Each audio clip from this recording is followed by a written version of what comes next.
é o aniversário de 39 anos do projeto.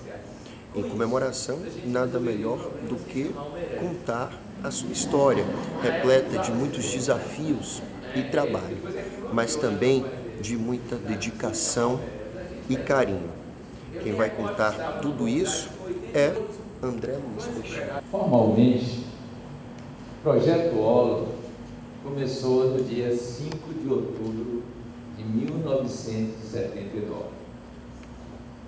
E este nome, Holo, tem uma história. A história é antiga, relativamente, porque data de 1926, quando John Smuts, lá na União Sul-Africana, concebeu a ideia de evolução e escreveu um texto chamado Holismo e Evolução. E o termo Holo, de certa forma, reproduz a estrutura dos organismos ou dos átomos, próton, nêutron, elétron. A ideia básica de colocar é exatamente a terminologia do sufixo dominante é. Mas o Holo tem uma característica diferente, porque ele é uma totalidade, não é uma parte.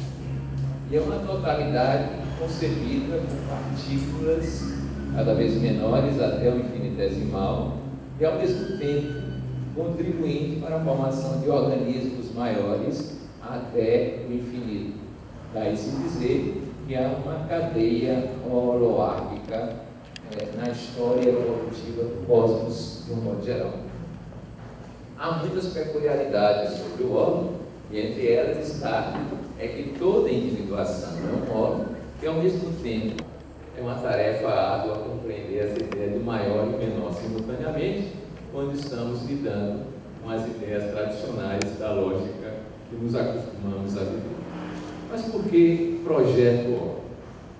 A ideia nasceu de uma história anterior, que eram concebidas novas ações no mundo em que o materialismo dominava e hegemonicamente tínhamos a presença da discussão do materialismo histórico e dialético nos ambientes universitários, ao tempo em que vivíamos a experiência de espiritualidade em ambiente de centros espíritas, que às vezes beirava a esquizofrenia.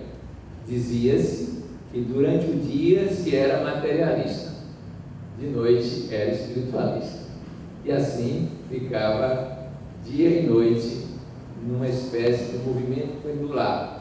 Todos os que estavam em ambientes universitários percebiam que o pragmatismo acadêmico construíra uma concepção materialista da vida e se ocupava somente desse tipo de realidade.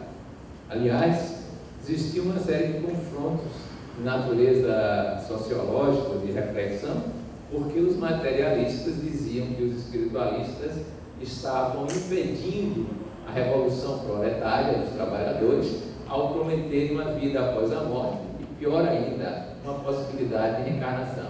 Isso era extremamente acomodador. Essa era a ideia da época.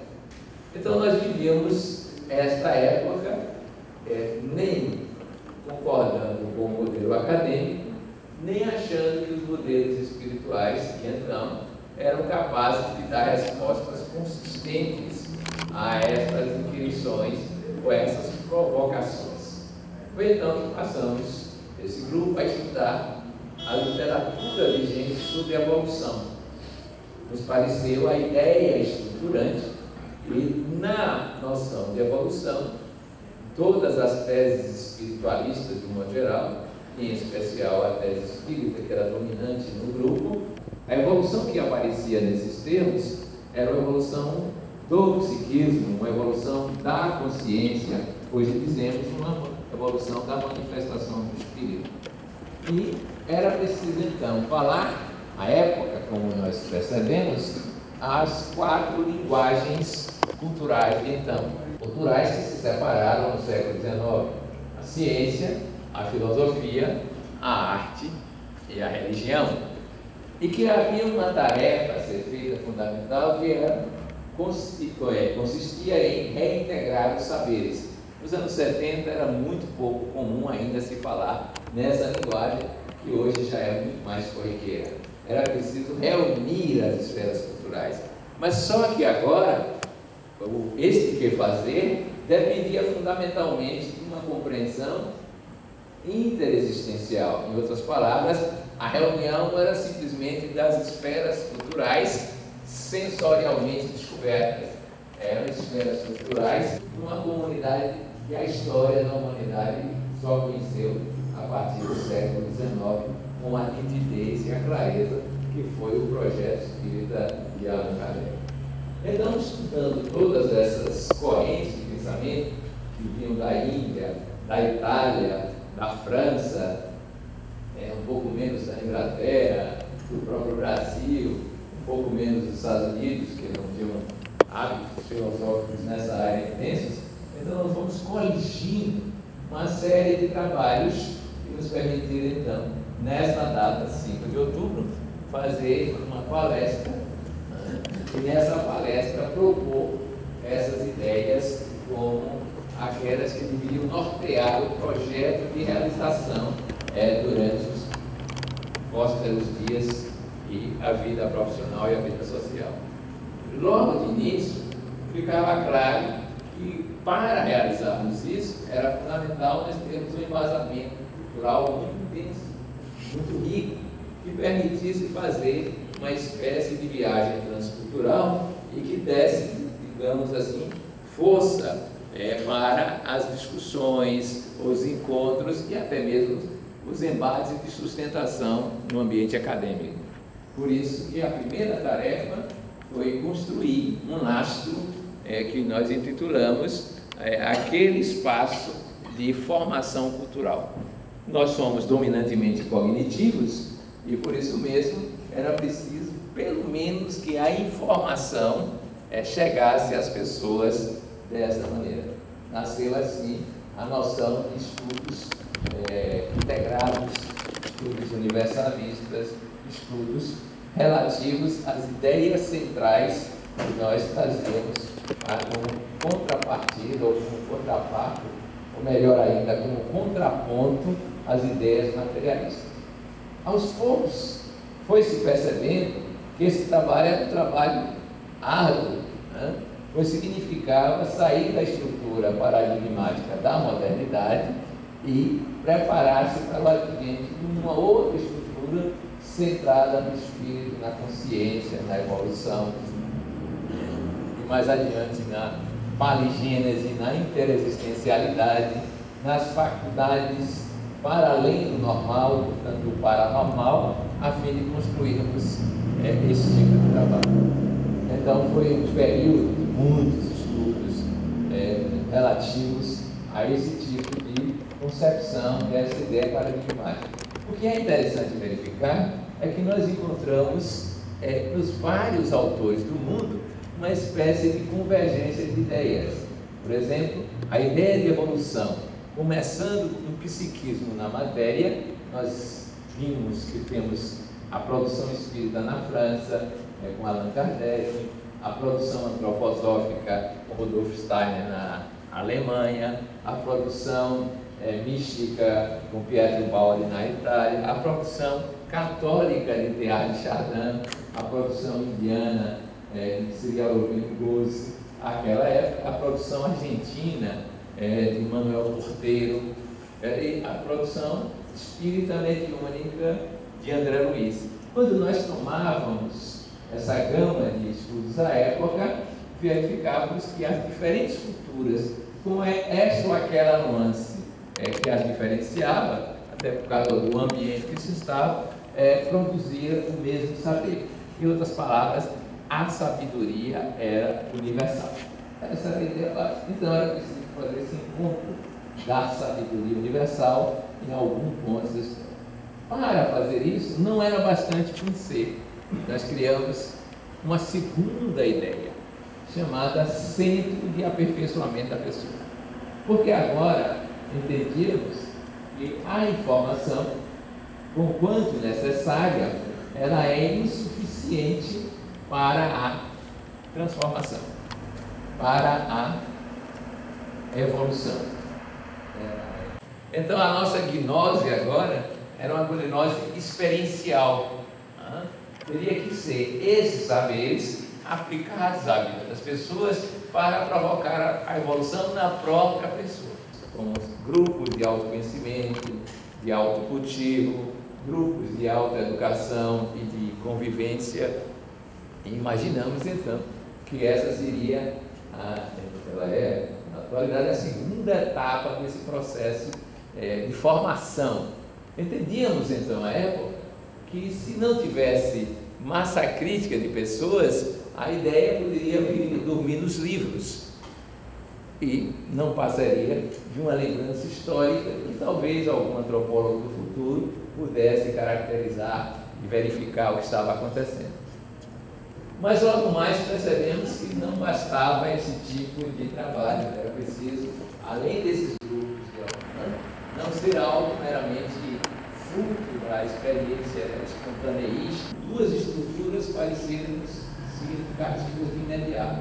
A primeira delas, a estrutura de natureza psíquica, que existe nas diferentes culturas, mas que aqui nós adotamos por uma questão de conveniência cultural, o texto chamado A Casa Mental. E aí combinamos que teríamos que nos olhar naquilo que é sonhos e aspirações por superconsciência, naquilo que é esforço e vontade, que é a construção do presente, e naquilo que é a experiência pregressa, automatismo, instinto, que é a riqueza da nossa vida. Um deles vem da cultura grega, que é o eixo do autoconhecimento, o eixo da autopercepção e do autocultivo.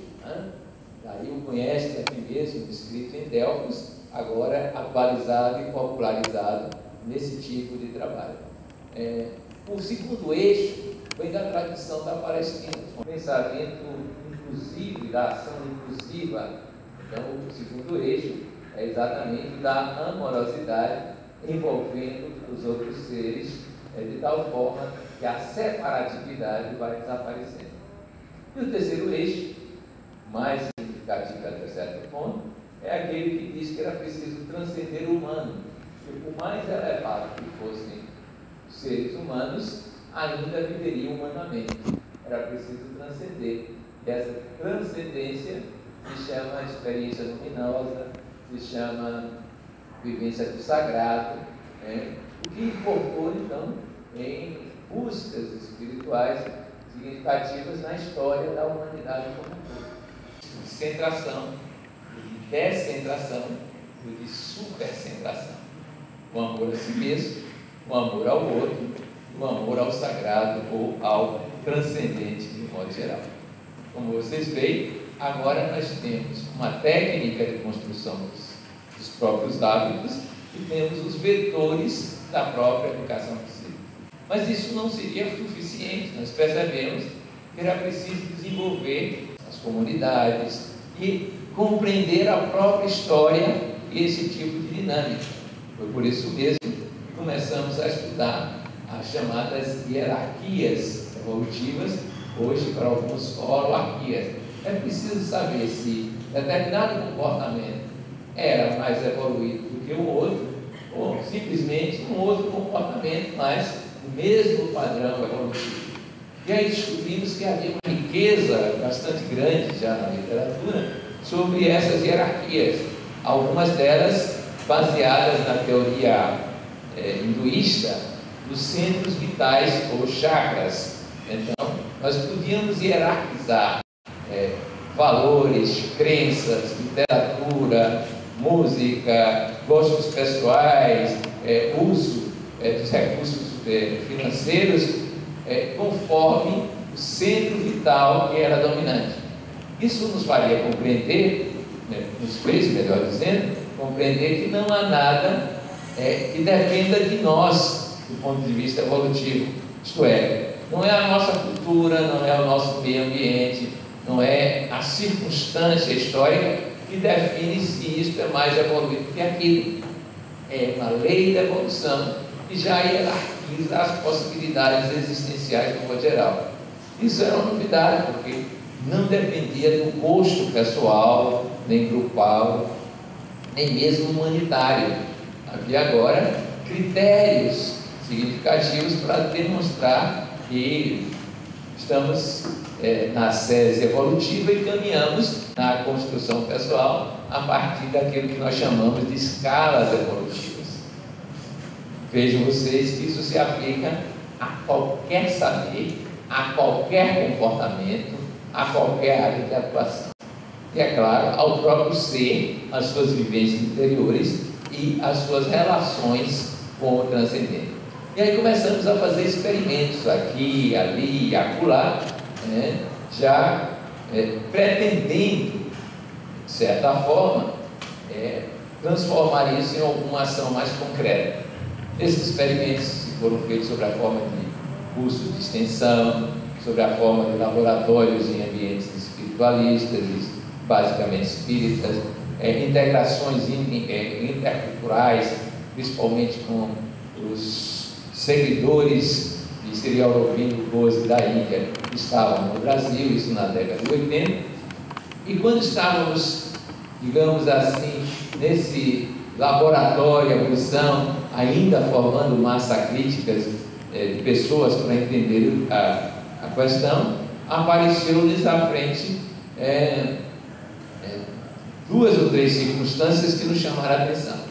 Em primeiro lugar, conhecemos num congresso em Brasília duas figuras, uma delas paranaense, quer dizer, paranaense, não sei se exatamente, mas estava no Paraná, Octávio Melquiades Ulisseia, e ele conversando, estava construindo a universidade com esse tipo de bases. Ele apresentava lá como seria o seu modelo de universidade,